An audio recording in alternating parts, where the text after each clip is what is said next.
So look, with elections being around the corner, the one topic that keeps coming up is this minimum wage thing, $15 an hour. Is it a myth? Is it a propaganda? Is it a good thing? It sounds noble. Does it benefit the younger audience? Does it benefit the experienced people? Does it benefit larger corporations? Maybe the small business owner benefits from this. Maybe it's just a benefit for the government, but what is the whole purpose of this minimum wage?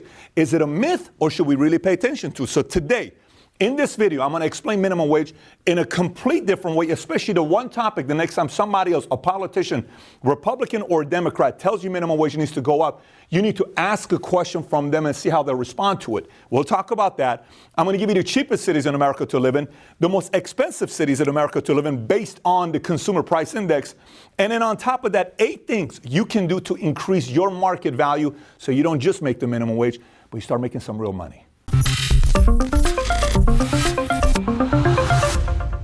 So before we get into it, the first thing I want to do is I want to study the history of minimum wage and what kind of presidents raised the minimum wage. More Democrats, more Republicans, how did it work out? And you're going to be shell-shocked what Barack Obama and Ronald Reagan have in common when it comes down to raising the minimum wage. Pretty strange thing, but let's get right into it. October 1938, FDR introduces the minimum wage for the first time in America, 25 cents per hour, which is in today's dollars, $4 an hour. A year later, he raises it again as a Democrat, raised it twice. Truman twice as a Democrat. Eisenhower once as a Republican. Kennedy twice as a Democrat. Johnson twice as a Democrat. Nixon once. Ford twice. Carter 4 times during one term, which during his time, the economy in America was in shambles. It cost him the re-election. Ronald Reagan gets elected, wins 49 out of 50 states. And you ready? Ronald Reagan never once raised minimum wage, and the economy blew up during his time. George Bush Sr. raised the minimum wage twice as a Republican. Clinton twice as a Democrat. G.W., the son, twice as a Republican. Ready? Barack Obama is the only Democratic president that was a 2-term president who raised the minimum wage only once. Since FDR, let me say this again, he is the only Democratic president that raised the minimum wage only once in 2 terms, and the market still recovered. Minimum wage to me is a myth. I'll explain why. Living wage is math. Market value is a path. Let me explain. Minimum wage is a myth. How do these politicians come up with $15 an hour? I actually want to know. How did you come up with it? And it's $15 an hour in one city, the same as $15 an hour in another city. Watch this.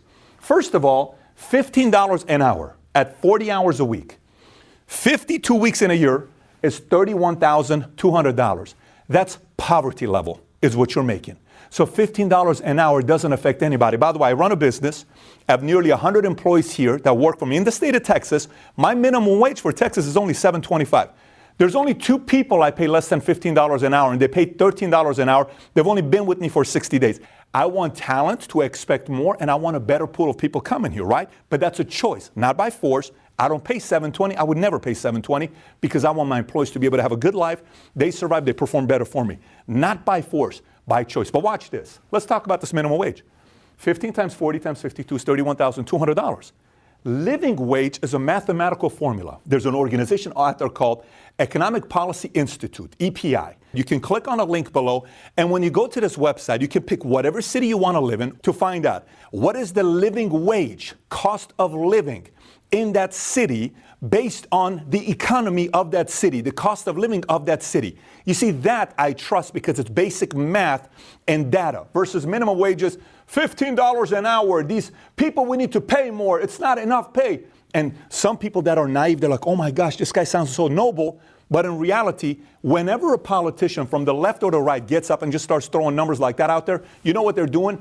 They are questioning our intelligence. And I don't like that. And I don't think you do either. Sounds noble, but what they're trying to say is no one's really going to go out there and do research and find out it's really living wage, not minimum wage. So let me show you some data. Let's take minimum wage and let's look at the top 10 cities in America to see how much buying power your $100 has in these different cities. I got the top 10 cheapest cities in America to live in, and I got the top 10 most expensive cities in America to live in. Let's take a look at the cheapest ones. Brownsville, Texas. Ready? $100 in Brownsville, Texas. To go buy what you buy with $100, the buying power in Brownsville, you only need $85 because the cost of living there is 14.9% below the market. So if you spend 100 somewhere, you only need 85 over here, okay?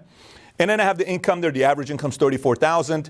You know, the average home is $83,000. $15 an hour in Brownsville, you are doing good. You're okay, but not in a different city. So Oklahoma City's at 15.1, Jonesboro, Arkansas, 15.5, Memphis, 6.7, Knoxville, 17.8, Wichita Falls, 18.3. You see how this goes, 25, 21.4, Conway, 21.8. Look at McAllen, Texas, 23.9%. You're $100. The buying power to match $100, you need $76 in McAllen, as you need $100. Meaning, if you go to dinner, the cost, transportation, everything together, you would need $100. In McAllen, Texas, you only need $76. $15 an hour in McAllen, Texas, you may be rolling. You may be having a comfortable life. But let's look at the top 10 most expensive cities in America. Ready? Number 10, San Diego.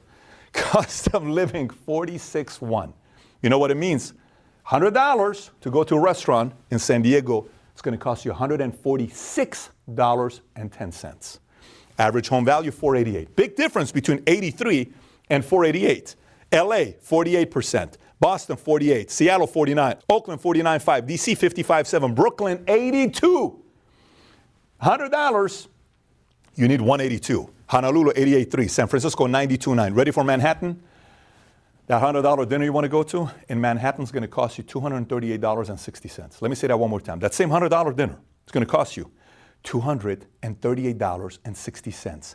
The average home value in Manhattan is $871,000, 10 times more than the one in Brownsville, Texas. So $15 an hour, what does it really mean in Manhattan? I thought these politicians were brilliant when they would get up and say, $15 an hour is going to make a big impact. Really? You know what the rent is in Manhattan? The minimum average rent is $4,559 a month. Let me say it again.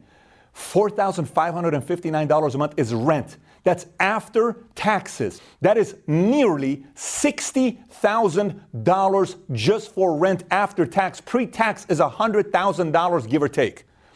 To go grocery shopping in Manhattan, 40% premium. Transportation is 30% higher than anywhere else.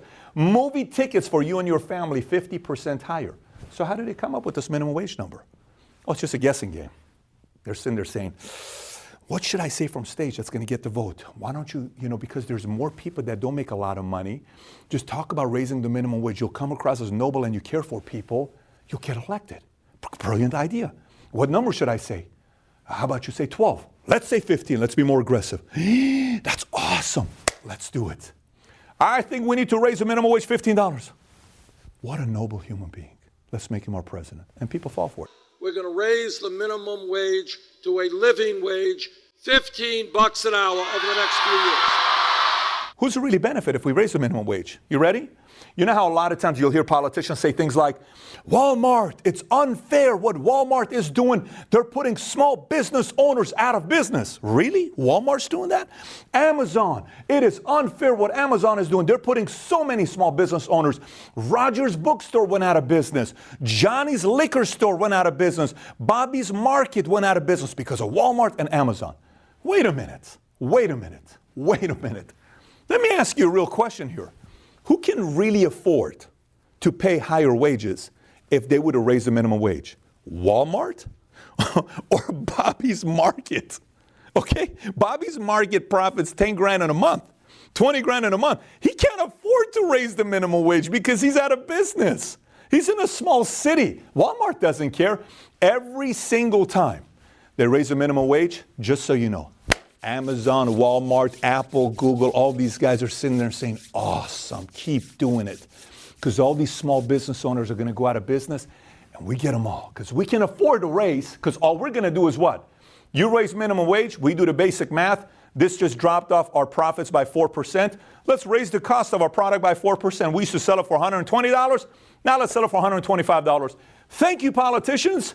You put out our competitions. You're the best. We love you so much. So don't be fooled by it next time when politicians say $15 for the people. $15 an hour is really for the big corporations. Very basic math. I'm not telling you anything that sounds out of the ordinary. That's just kind of how math works. So let's talk about the last one, market value. This is what I would like to see our leaders, politicians, people running, talk about more. What do I need to do to increase my market value? The word I would like to hold our politicians that are running for office accountable is not minimum wage. I want to hear your thoughts on living wage. I want to hear your thoughts on market value. So now you're asking, well, Pat, I want to increase my market value. What do I do? 8 things for you to consider. Number 1, skills. When it comes down to skill set, you're going to be in 4 different categories, which means what? Anyone can do what you're doing, which means you're all the way at the bottom. You're affected by minimum wage. Number 2, only a few people can do what you do. You're pretty good at it, which means you get paid a little bit more. Top 1%, you're in the top 1%, which means you get paid good money. And then you're the best. When you're the best, guess what you do? You tell the market what to pay you because you are the best. Now, a lot of people would like to get paid what the top 1% gets paid or the best gets paid. You know what it takes? A lot of sacrifice, a lot of hours, a lot of dedication, a lot of time away from family, a lot of nights of working late, studying, trying to figure out a way to get better. No TV, none of this other stuff, taking care of your health, discipline. You know who likes doing that? Only the top 1%. So the top 1% gets paid what they get paid because they're willing to do what a few and anyone is not willing to do. Very simple. By the way, say you come to a restaurant for you and your husband, you and your wife, you and your boyfriend, girlfriend. You're willing to spend $200 for dinner. Are you okay if I'm winging the chicken and it's my first day making chicken or prime rib? I don't know how to really make a bone-in ribeye medium. I kind of can go medium well. I don't really know how long I should put it, flip it, seasoning. I don't know. I just put a bunch of salt on it. And I'm cooking it like anybody else. Are you okay spending $200 for an amateur like me? Your answer is what? No. Maybe you said hell no. That's exactly the point. So minimum wage is set up for no reason. If you increase, you don't ever worry about things like this because in the marketplace, you're in the top 1%, the few are the best. Now, number 2, industry. Choose the right industry. A lot of people say noble industry. I want to go do this. I want to go do that. I get it. It's awesome. But if you become a school teacher teaching fine arts, don't expect to make $250,000 your income, okay? Unless if the dean is your dad. But if you want to try to do something that's going to make good money for you, you got to look at industries that you can use your talents, but it's got a bigger upside. Number 3, avoid the passion drug. Let me explain what I mean by the passion drug. A lot of these motivational speakers, online people, chase your passion. Go after your passion. You should go after your passion. If you can do this with this, and listen, all good. I'm not saying anything about passion. I have a completely different mindset with passion. Let me explain to you what I mean by passion. To me, if you're 20, 30, 40, 50, 60, 70, 80, you got to have a game plan. This is my game plan. There's 4 C's you ought to go through in life. There's 4 20-year terms in your life. The first 20 years is curiosity. Learn. Go out there. See what people are like. Learn about different cultures. Learn about different things. Learn. The first 20 years, you're curious. Next 20 years, career. Go into a career where you can make money. Money matters. Money matters a lot in life. Whoever tells you money doesn't matter, they are probably single with no kids, never been married, never owned a home before. Money is critical. The number 1 topic husband and wife argue once they have kids is money. So if you're single right now with no kids, you better realize you go on this hot date of yours with your girl and she looks amazing and you look hot, you got your 6-pack. I love her so much. You like that tiramisu? Let me put it in your mouth. Let's have wine. Do you want to go to my car? Oh my gosh, we made out. It was so good. Third base. I love her. Mom, Dad, look at this girl. I love this girl here. All this other stuff. Boom, you get married. Who's paying the bill? Oh, well, my mom makes money and they have to pay for it and they covered it. Okay. Who's paying the rent? Who's paying the house? How about the debt? Sex was good, but she's pregnant. Ready? $250,000 per kid from 0 to 18. Not including inflation. Okay? You want to go to birthday parties? You want to travel? How about honeymoon? I thought we were going to travel together. Oh my gosh, this thing's so expensive. Money matters. Money matters. Don't let anybody lie to you. Okay? Money matters. The next 20 from 40 to 60, you can be creative. Because now you have flexibility. You have money. Hopefully you've saved. You can be a little bit more flexible. You can be a little bit more different, right? And the last 20 is contribution. What do you want to do? Politics, charity, go work for UNICEF. You want to go travel the world? Go do it. Contribute as much as you want. Church, any of this stuff. You now have done it properly. And when you talk about passion, you have no idea how many things I'm passionate about. But I can do it within my vision of the company I'm building. I don't have to leave that. Money matters. Life is expensive. Next point, number 4, specialize. Don't generalize, specialize. Number 5. Entrepreneur. If you can find a company that you can work with internally, work your butt off, go above everybody else, ask for a piece of the company, profit share and equity, and you can be part of somebody you see that's running hard and somebody that you know that person's got a vision, they're working, they're going through it, they're like, I can just hang on to this person's coattail and make a lot of money, you ought to do it. So many times people want to start their own business, I tell them, why don't you go work with somebody and get a piece of what they're doing and ask them, what do I need to do? Become an entrepreneur. An alternative to being an entrepreneur, tenure trap, don't fall for this tenure trap. Well, you know, they've told me if I work for LAUSD for 10 years, I get this tenure benefit and they can't ever fire me and I'm just locked in, but you're only making 47 grand a year. What are you doing? Don't fall for this tenure trap deal that's going to make a difference in your life at all. Tenure trap is the same trap as minimum wage trap. Don't fall for it. Number 7, value, value, value, value, value, value. The more value you bring to the world, the more people want to do for you. So the more value you bring, market value goes up. And last but not least, connections in your community. Listen, when you build a community and you have the right connections, that attracts money because your market value goes up. If you're rubbing elbows with the right people, somehow, someway, you end up doing business with them. Just today, I was speaking to a guy that runs one of the biggest speaking companies, meaning he works with all these guys that are speakers, right? And we started going through a list of people and speakers. And he gave me this name and that name and this name. How the hell did this guy make $1.9 billion? How did that guy make $2.2 billion? He was in the community when they started a company, and he was a guy that was there for the first 7 years. And that's the piece. That's what, no way. Yeah.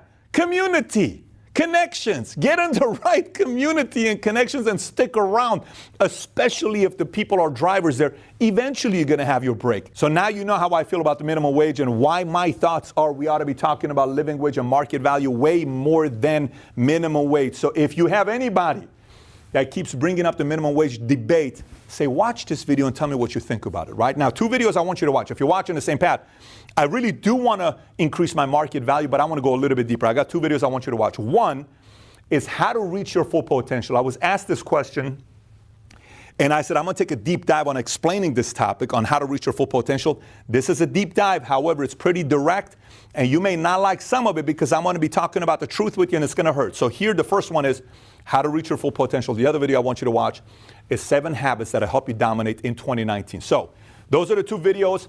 I'm going to give you the PDF of today's video if you text 747-260-8461. Again, text us at 747-260-8461, and we will send you the PDF of today's episode so you can really look at all the numbers that maybe I skipped through a little bit fast in this episode. Having said that, if you haven't subscribed, please do so. Thanks for watching, everybody. Take care. Bye-bye.